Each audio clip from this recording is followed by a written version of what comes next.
impossible date with history that even the great Jesse Owens could not keep. Carl Lewis trying to become the first to successfully defend an Olympic sprint gold medal.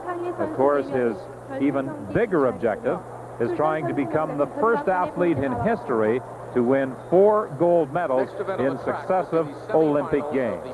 The semifinal of the men's 100-meter sprint. Desai Williams of Canada is running in lane 4. He is between the former world record holder Calvin Smith of the United States and Carl Lewis, the 1984 Olympic Games champion. The first 4 will move on to the final. And that final comes up in about an hour and 40 minutes. John Miles Mills of Ghana in lane 6. Marty of Indonesia in lane 7. Arnaldo Silva of Brazil completing the field in lane 8. Adenican of Nigeria is in 1. Raymond Stewart of Jamaica in lane 2. And young Adenican of Nigeria, 19 years old, ran in the World Junior Championships in Sudbury. He was 4th in the 100 and 2nd in the 200. Raymond Stewart in lane 2, of course, 3rd in the World Championships last year. He has a strong finish. He was 6th in the Olympic Games in '84. Calvin Smith, 9.93, the former world record holder, running very well this year. Twice the 200-meter world champion. Desai having his best season ever. Ran 10.16 in round 2. He's run 10.13 this year. The great Lewis, 6 feet 2, will run about 44.6 strides to cover this 100 meters at a rate of about 4.49 strides a second, and with an average stride length of 2.24 meters, a very long stride length. We expect him to see him running very, very powerfully from 50 meters onwards, assuming he gets his normal sort of average start. Those are the ones to watch without question. Stewart in lane 2, Smith in lane 3, Desai Williams in lane 4, Carl Lewis in lane 5. Carl Lewis, usually the last to settle into the blocks. That same pattern holds here. Let's watch the start. The concentration of the 8, 4 of them will move on to the final. A false start. Adenican in lane 1 appeared to jump the gun, and that is not entirely unexpected. Olapade Adenican, 19 years old, just come from his experiences in Sudbury. 4th in the 100 meters, where he ran 10.4, 2nd in the 200, 20.88, and anticipating the gun and braking. He will be warned. The flashing light is over the box in lane 1. We can't see it in the picture, but we can see it from here. And that means if he goes again, he will take no further part in this semi-final. So Adenican in lane 1, Raymond Stewart, very, very good sprinter, strong in all facets of the race. Calvin Smith in 3, Desai Williams in 4 from Canada, and in 5, Carl Lewis, who ran 9.78, the fastest 100 meters ever run in winning the United States Olympic trials, but the following wind was too strong, well in excess of 2 meters a second, so it wasn't allowed. He is the second 100-meter runner all time, 9.93, which he's run twice. There, the Canadian Desai Williams, who's had an excellent season. But the 6 feet 2 inch tall, elegant sprinter, Carl Lewis of the United States, trying to get that second gold medal. Never, ever been done before. Let's listen to the starting instructions and watch the break from the blocks. Adenican, Stewart, Smith, Williams, Lewis, Miles Mills, Marty, and Silva in lanes 1 through 8.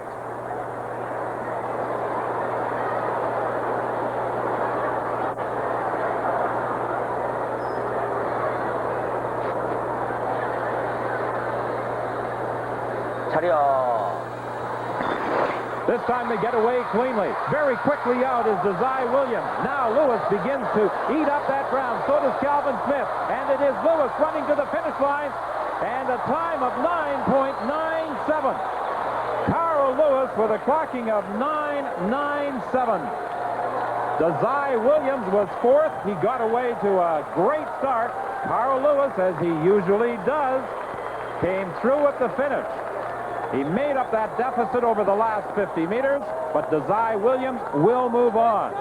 And twice now, the great Carl Lewis has gone under 10 seconds in building towards the final. Excellent start by Desai Williams in lane 4. Moving less well in lane 5, Carl Lewis, but now beginning to pick up in lane 2, Raymond Stewart of Jamaica. Very good in the last 50 meters. Now the great Lewis gets moving with those giant strides, 2.24 meters a stride, and reaches away from this field. Calvin Smith coming on strongly in lane 3. Desai beginning to tighten a little around the shoulders and fade as Raymond Stewart comes in for third place in lane 2. But a very, very good win, 9.97 for Carl Lewis in this first semi-final. Here we see these great sprinters doing their job.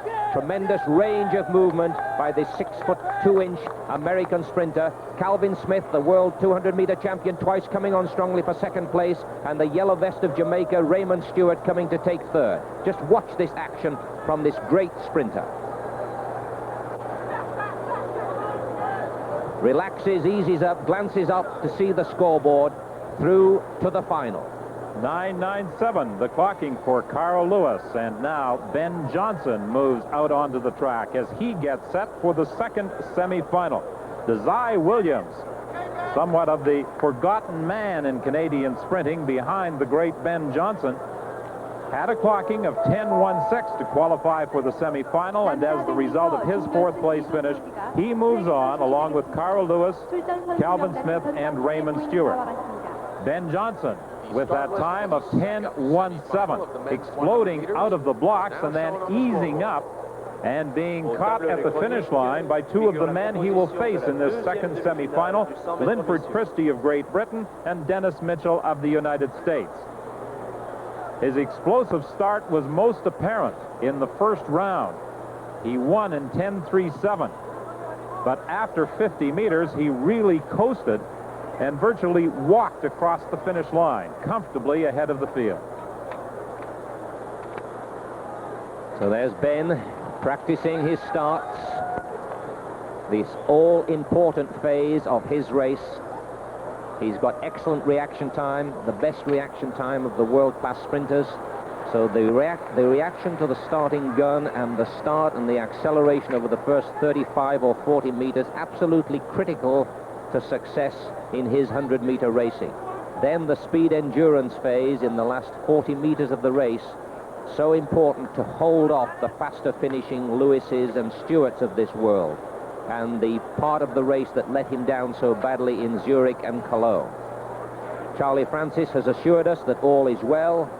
He's also assured us that he ran a personal best, the equivalent of 20 seconds in training for 200 meters not very long ago, which suggests that that speed endurance phase is repaired, but certainly he didn't give us great grounds for confidence with his rather sloppy running in round 2 yesterday. Let's hope he's going to show us the real form that we saw in Rome in 1987 in this semi-final and then on to the final. The first 4 only will go through into the final. We already know 4 athletes who are through as a result of watching that first semi-final.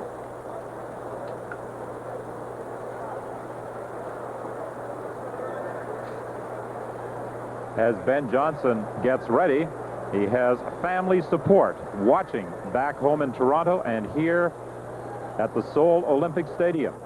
His mother Gloria, his sister Jean are both in attendance in Seoul. And back in Toronto, in Rexdale, the family is watching. In lane 1, Vladimir Krylov of the Soviet Union. In Rexdale, the family, we say hello as you look in, and I know all of Canada joins you in hoping that Ben Johnson will indeed advance to the final and come away with that gold medal. Linford Christie of Great Britain is running in lane 3. Robson Silva, who had a wind-aided 9.9 clocking, is in lane 4. Dennis Mitchell, one of a large contingent of very strong American sprint stars, in lane 5. Canada's Ben Johnson in lane 6. He seems to have the ability to concentrate on the task at hand while there appears to be chaos all around him. Let's hope it continues for 2 more races. Nunez is running in lane 7. Abeyanjo of Nigeria completes the field in lane 8. The first 4 will advance. Look for Johnson to explode out of the blocks. Jeff, will he run it through to the finish or ease up again? I think it'd be very wise to run it through to the finish in this semi-final. Only 4 go through. Surely he learned his lesson yesterday. The lanes to watch. Lane 3, Linford Christie, Great Britain, the European champion in '86, 4th in the World Championships, 5th in that great Zurich race where Lewis beat Johnson. Lane 4, Robson De Silva, 9.99, wind aided. He has run 10.08 though. He's a good sprinter. Lane 5, Dennis Mitchell, 10.03 in '88. He has had 8 months of training, however, 8 months of racing. He may be tired. And then Ben in lane 6. The tension is building. And they'll recall them. There was a false start. I'm not quite sure which athlete will be charged. 2 of them appeared to break out almost simultaneously. I think it was De Silva, Robson De Silva in lane 4. We'll watch for the flashing lights, and that will tell us whether the starter has adjudged that there was a false start. Yes, the flashing light goes on in lane 4. Robson De Silva has been warned. There he goes. He was dragging Dennis Mitchell of the United States with him, but the starter presumably judged that it was Robson De Silva who was responsible for that start, and therefore he is charged, and the flashing light goes on over the box in lane 4. So he now has lost a life, so to speak. Lane 3, 4, 5, and 6, the premier lanes. Christie of Great Britain, De Silva, Brazil, Dennis Mitchell, United States, and Ben Johnson of Canada, the world record holder at 9.83 set in Rome last year.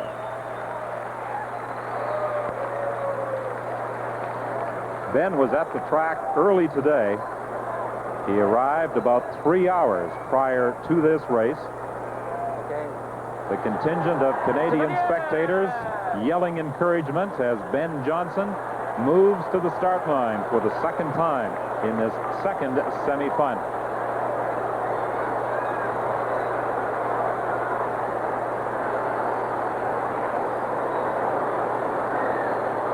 Very carefully, all 8 get into position.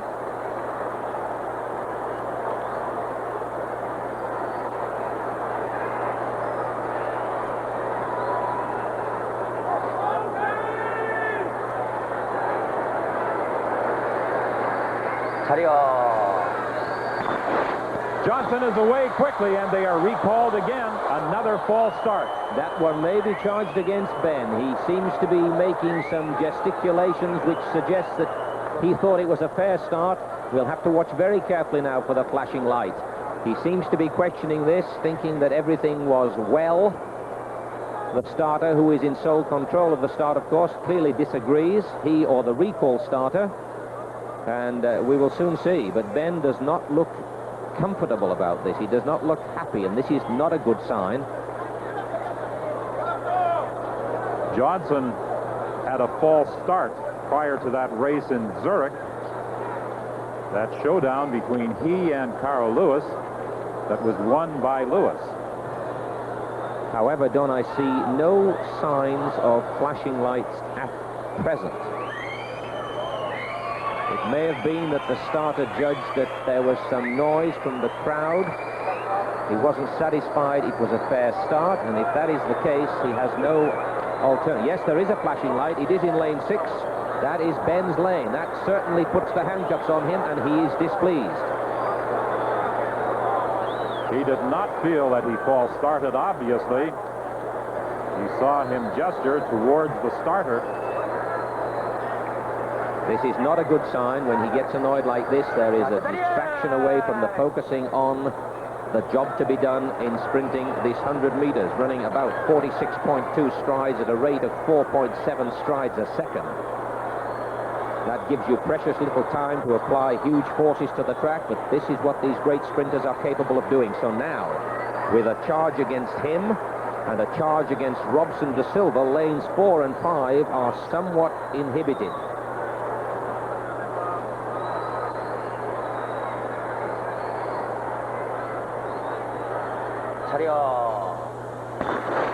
This time they're away, and Johnson gets that quick start. As they race towards the line, Ben Johnson in the lead. The challenge on the inside from Christie, and as he hits the tape, easing up, Ben Johnson in 10.03.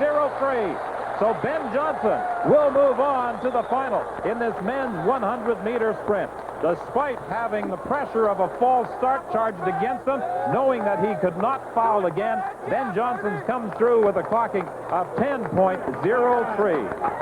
And they are celebrating in Rexdale, as all of Canada, I'm sure, is. Ben Johnson has moved on to the final, and he will face the great Carl Lewis in the showdown for the 1988 Olympic gold medal. This time, a good start. Very noticeable that the starter did not hold them at all in that set position, and they've got to remember this if there are any false starts in the final.